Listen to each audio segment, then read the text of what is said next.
So Chorus is a space dogfighter involving lasers, missiles, and blowing lots of shit up that dropped at the start of December, and I'm going to review it. Let's begin.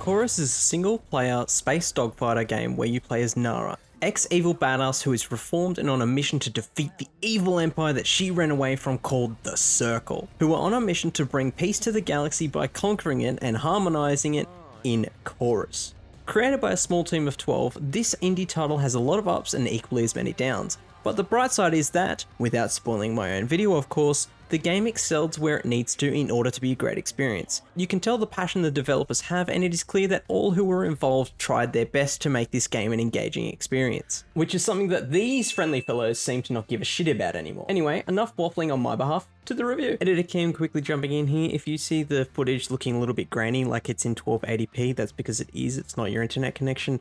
OBS decided to record half of my clips willy-nilly in 1280p. Nothing I can do about it, and I don't want to play the game for another 15 hours just to get them all back. Enjoy. So you start off doing a simple scavenger mission, and it is clear, well, it was to me anyway, that a few things appeared to be missing. I found it extraordinarily difficult to control my ship, I ran into walls constantly, and I was having a rough time of it. Now at first I thought that this was my fault. I haven't played anything close to a game like this since the days of Ratchet & Clank 2's fantastic space combat after all, but as I discovered later on the campaign, I was not the problem.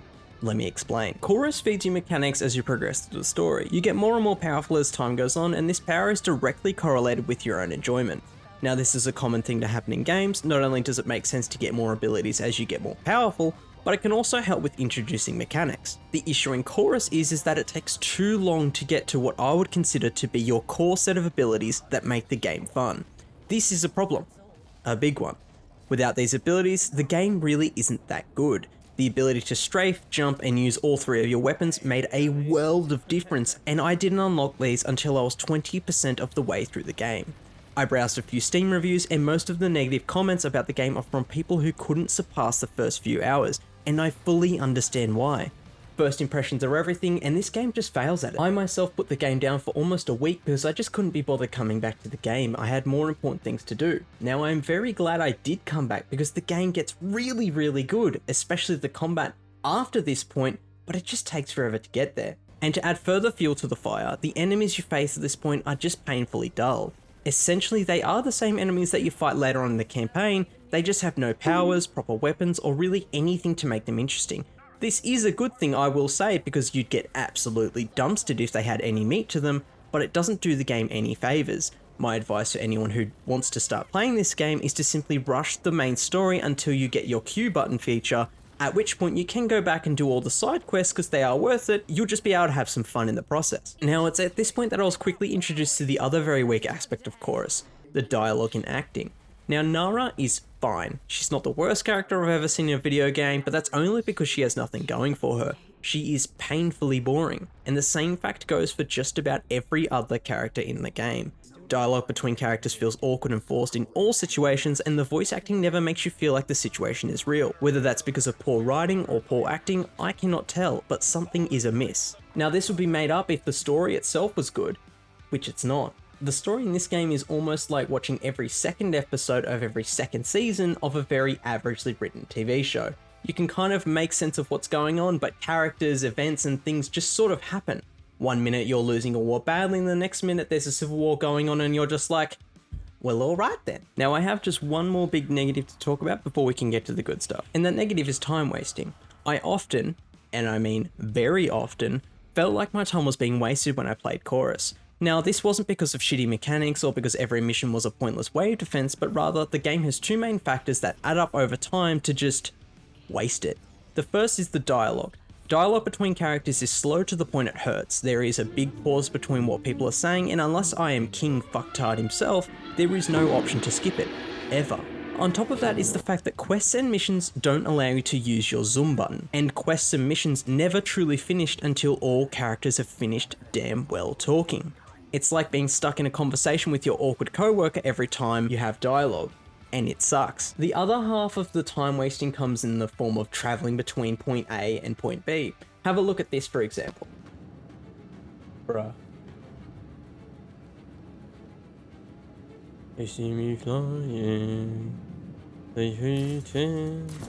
oh my god. Now boys, I'll fucking get there eventually. I'm coming. I want to ride my bicycle because it'll get me there faster. I want to ride my bicycle because it'll get me there faster.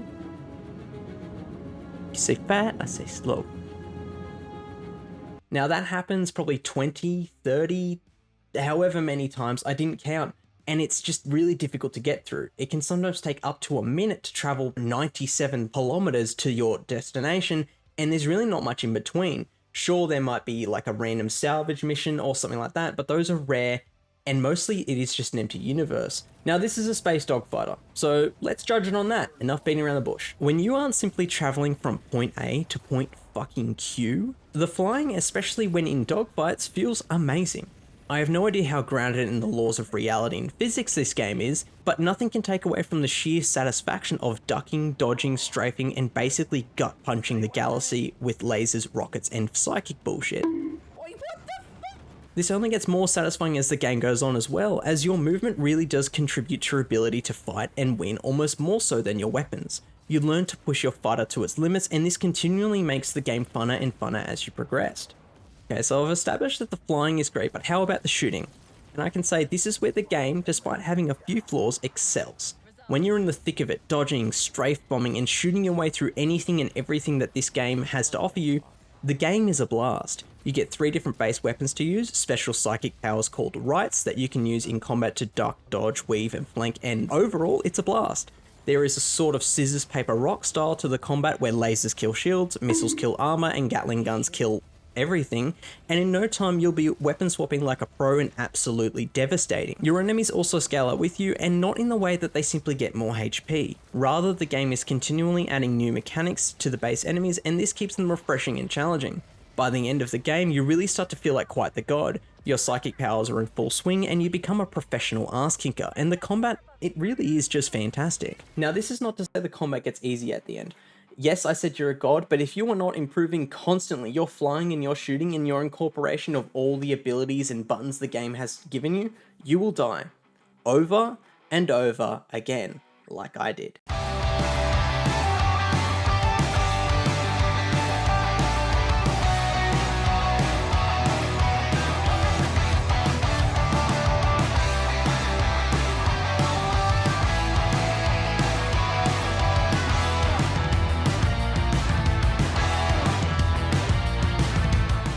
Speaking of improving, along with unlocking new abilities, you can also customize your ship with different weapons and with what the game calls mods. These mods can provide individual passive bonuses, or they're combined with other similarly named mods to provide significant powerful stacking bonuses if you wield all 4 of a specific set. As you can see on screen, my Guardian set gives me special bonuses because I have equipped all 4 pieces of it. Now, I have a few problems with this system as well. First of all, there really aren't that many weapon upgrades for you to find. There are 3 base weapons, and sure, you can find weapons that might give you more missiles or might fire your lasers faster, but the 3 weapons stay the same 3 weapons. Again, not a hugely game-breaking thing, but more variety would have been a great addition. The second problem I have with customization comes in the form of the mods. The mod sets provide quite powerful bonuses, and I really enjoyed the idea. Problem is, however, that you only unlock the required number of pieces to make up the set and never find more, meaning you're stuck with the same mods with no room for experimentation without losing your set effect. I really liked the Guardian armor set, and I did stick with it. The issue was, however, that since you never find more pieces, is that I could never upgrade my tier 1 mods. I either had to give up on Guardian or just deal with having lower tier equipment. On top of this is the fact that there really aren't many of these sets in the game. You will find a bunch of equipment, but most of it is just generic bonuses that don't do much of anything beyond passive bonuses like speed. More sets or more ways to obtain more sets and upgrade them really would have put the cherry on top, giving you more variety and more option for builds as you progressed in the story and campaign. Alright, so onto the boss battles, and I have to tell you that this one is a tricky one to critique. On the positive side, the boss battles are all very unique from each other and they all require funky mechanics, and they aren't just a simple case of shooting the same enemy that you've been shooting the entire time, just with more HP. However, the boss battles are almost too unique to the rest of the game and all frankly require mechanics that most of the time involve simply surviving until you can blow up some random weak point of the boss, which then triggers more surviving. There is only one boss fight which I would consider a space battle and none that are actual dogfights in this dogfighter game. Instead, they mostly boil down to big theatrical events that seem far more dangerous than what they actually are. I won't say that I personally disliked them. There were some interesting mechanics and they were enjoyable to a point. I know for a fact, however, that they upset quite a few people and I can understand their point. Now, I've been figuratively shitting on this game for the last however many minutes I've been talking, and that saddens me, because I'd be lying if I said I didn't enjoy this game. It is fucking fun when it wants to be. Like, the battles, they are so unique, and the game is constantly throwing different mechanics and different things at you to kind of make you try. It doesn't delve too deep into these unique mechanics, like there's only one race that I found, and there are a couple of other interesting little side quests, but the effort has been put in and I really appreciated it. Yes, it has its downsides, I'll not defend it for that. One big upside that I forgot to mention is that this game has like no bugs, and I dropped a frame maybe once. It's bizarre that I've actually played a game in 2021 that is released finished. Say what? As for a final score, I'm going to give this game a 6 out of 10. There are some true strengths to the chorus that I really wish could have shined through, but those negatives just mean I cannot rate it better or give it a higher score. The game has a lot to offer, however. If you are looking to scratch that space fighter itch, this may be the game for you in that situation. Just bear in mind the things that I've said. This has been the Aussie Perspective. Thank you for watching. Next video up will be my take on the top 10 games of 2022 will be, as well as the top 10 biggest flops of 2022. Looking at you, AAA industry. Stay tuned for those. I'm currently on a mental health journey of awesome sauce that will hopefully help revitalize my channel. I'm really looking forward to what the year brings. Until then, like, subscribe, and do all those fancy things, and I'll see you next time.